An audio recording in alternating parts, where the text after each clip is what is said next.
Masih terkait perpajakan, pemerintah dan DPR menyepakati program pengampunan pajak atau tax amnesty jilid kedua yang akan dimulai pada 1 Januari 2022.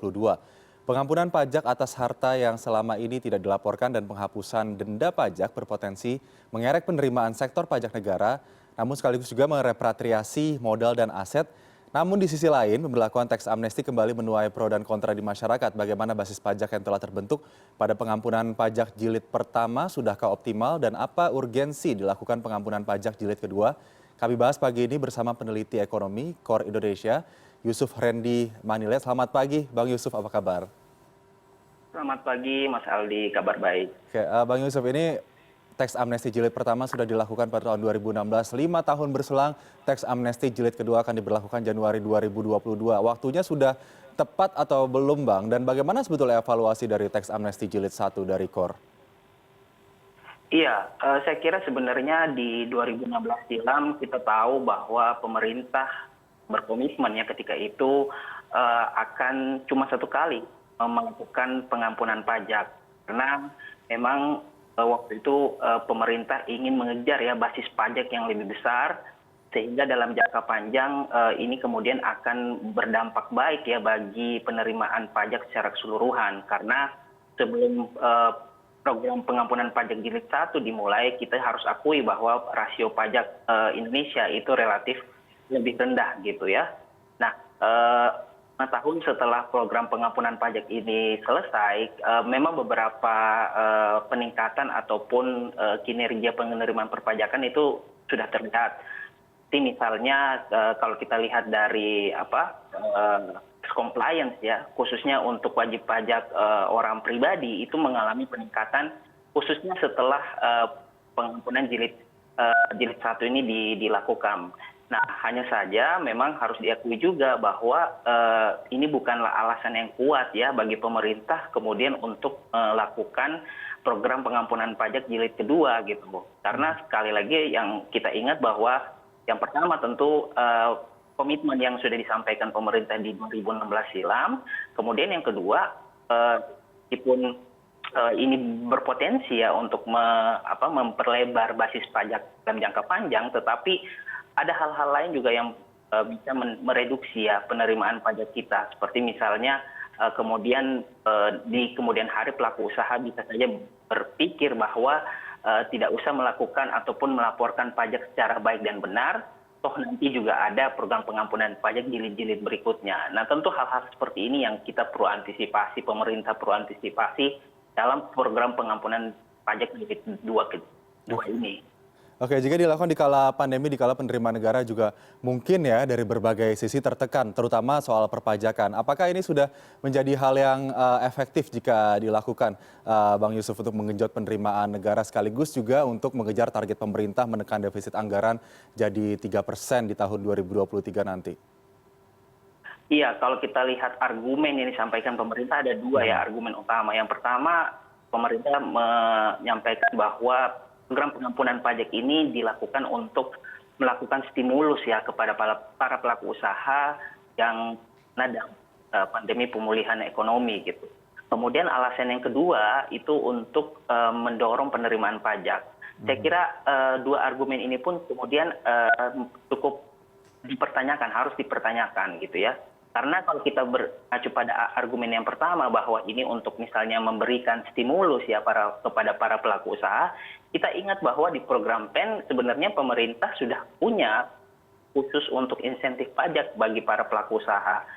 Jenis insentif pajak yang diberikan pun sebenarnya cukup beragam ya, mulai dari PPh, PPN dan sebagainya. Jadi sebenarnya insentif pajak ini masih bisa digunakan oleh pemerintah di tahun depan, khususnya untuk memberikan stimulus bagi para pelaku usaha untuk bisa memulai aktivitas perekonomian kembali. Nah, alasan yang kedua yang mengatakan bahwa ini untuk mengenjot penerimaan juga saya kira kurang tepat karena kita mengacu kepada amnesti jilid pertama justru penerimaan pajak itu melambat ya ketika program ini dijalankan gitu karena ada potensi pajak yang hilang gitu dari program ini karena kita tahu bahwa dengan pemberlakuan tarif-tarif khusus itu kan menghilangkan ya tarif denda yang sebenarnya gitu. Nah, di sisi lain kita tahu bahwa pemerintah sebenarnya punya banyak amunisi selain pengampunan pajak kalau ingin mendorong penerimaan perpajakan di masa konsolidasi fiskal.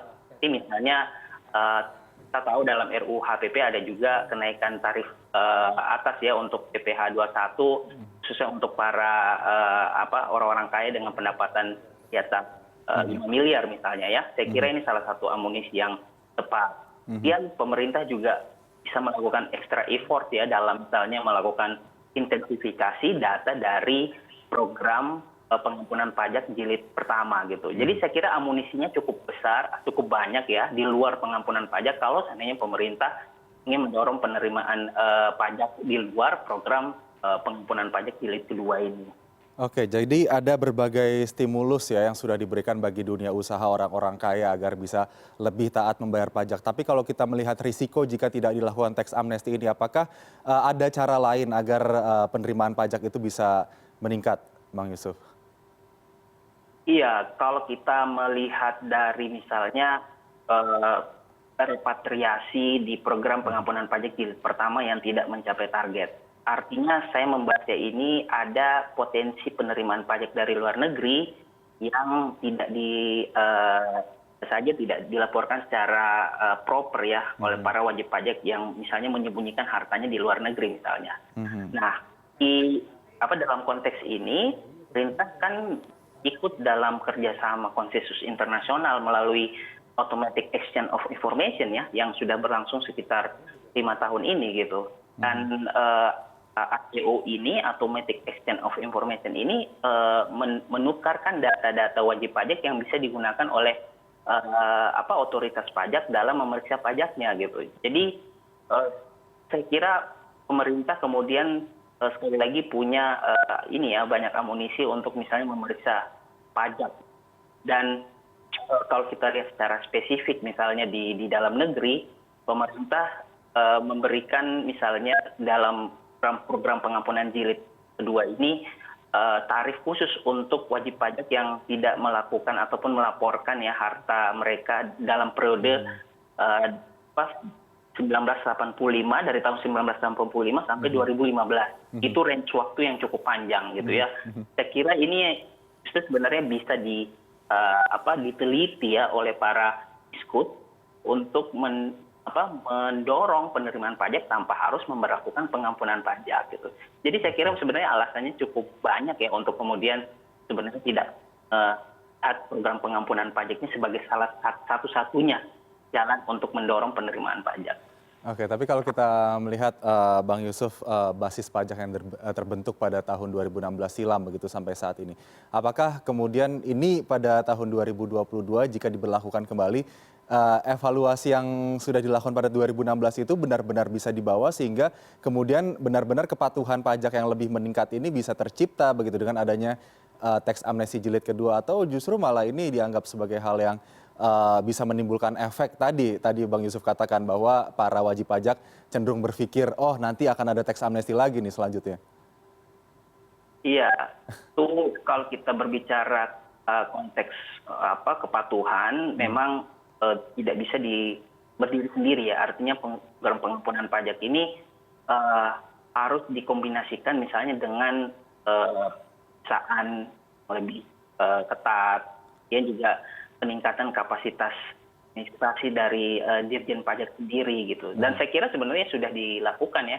Tidaknya itu yang terlihat dari RAPBN kita, di mana salah satu strategi untuk mendorong ataupun menggenjot penerimaan pajak dalam hal meningkatkan administrasi yaitu dengan menambah sektor pajak pertama yang mengelola pajak nasabah WP yang besar lah, seperti itu.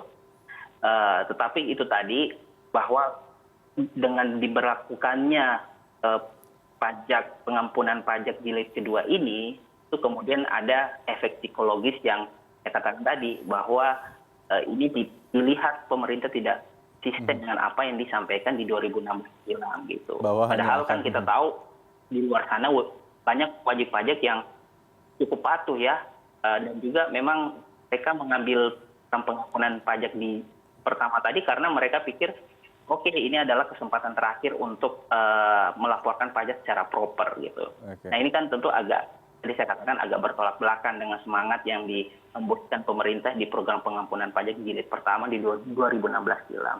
Oke, ini selanjutnya pertanyaan terakhir mungkin Bang Yusuf. Menarik jika kita menyoal jumlah kenaikan orang kaya di Indonesia yang sempat dikeluarkan juga oleh Knight Frank ya, ada pertumbuhan 67% tahun ini untuk orang kaya di Indonesia. Apakah dengan teks amnesti ini sebetulnya akan menjadi peluang untuk mendorong penerimaan pajak dari orang kaya di Indonesia? Iya, kalau melihat basis pajak, memang ada potensi ya ke sana. Artinya dengan orang sukarela, pengungkapan sukarela ini bisa dijadikan semacam basis data pajak pemerintah dalam jangka menengah sampai panjang gitu.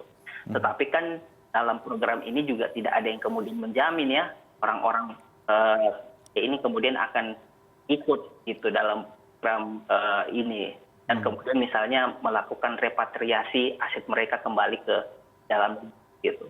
Nah, ini yang kemudian menjadi tantangan tersendiri. Meskipun jumlah orang pajak kita meningkat, tapi kita tidak bisa pastikan apakah kemudian orang-orang kaya ini kemudian akan memanfaatkan program pengampunan pajak ini. Kemudian di sisi lain, tadi saya sudah sebutkan bahwa pemerintah punya instrumen lain ya dalam hal ini misalnya mendorong tarif yang tarif maksimal PPh menjadi 35%. Itu saya kira merupakan langkah awal yang baik. Kemudian pemerintah juga bekerja sama dengan lembaga ataupun otoritas internasional dalam melakukan pemeriksaan pajak misalnya.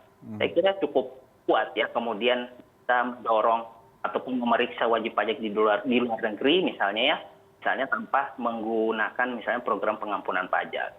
Baik, Bang Yusuf, ini kita sampai saat ini masih menantikan ya bagaimana taji insentif stimulus perpajakan yang diberikan oleh pemerintah apakah benar-benar bisa menciptakan iklim perpajakan yang lebih baik sehingga mendorong penerimaan perpajakan negara yang lebih tinggi lagi untuk kedepannya. Terima kasih untuk sementara Bang Yusuf Randy Manilat, peneliti ekonomi dari Core Indonesia sudah bergabung bersama CNN Indonesia Today pada pagi hari ini. Selamat pagi.